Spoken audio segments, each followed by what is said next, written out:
आवाज़ और तस्वीर की दुनिया में SNN न्यूज़ के साथ मैं हूं शाहिद अजीज चिश्ती। खबर शामिल करते हैं शोरकोट से।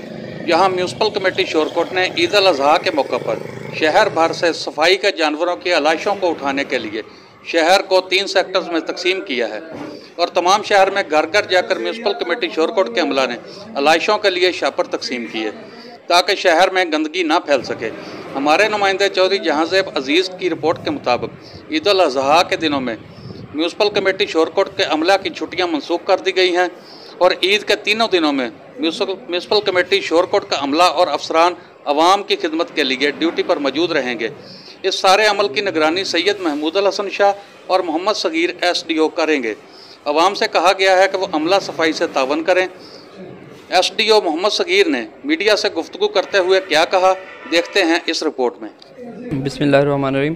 म्यूनसिपल कमेटी शोरकोट की तरफ से पूरे शहर को हमने 3 सेक्टर में तकसीम किया है।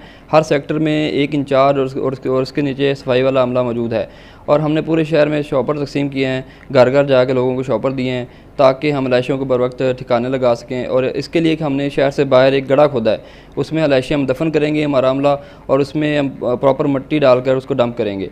और शहरियों से इल्तमास है कि हमारे साथ तावन करें, सफाई वाले अमले के साथ प्रॉपर तावन करें ताकि शहर में गंदगी फैलने से हम इसको बचा सकें। ये हमने पूरे ऑफिसर्स और ऑफिशियल्स तमाम की छुट्टियां मनसूख कर दी हैं। तमाम अमला हम इधर मौजूद होगा और हम भी मौजूद होंगे। इसके लिए प्रॉपर सफाई का इंतज़ाम होगा और प्रॉपर चेकिंग होगी और तमाम अमला हर वक्त काम में मसरूफ़ रहे।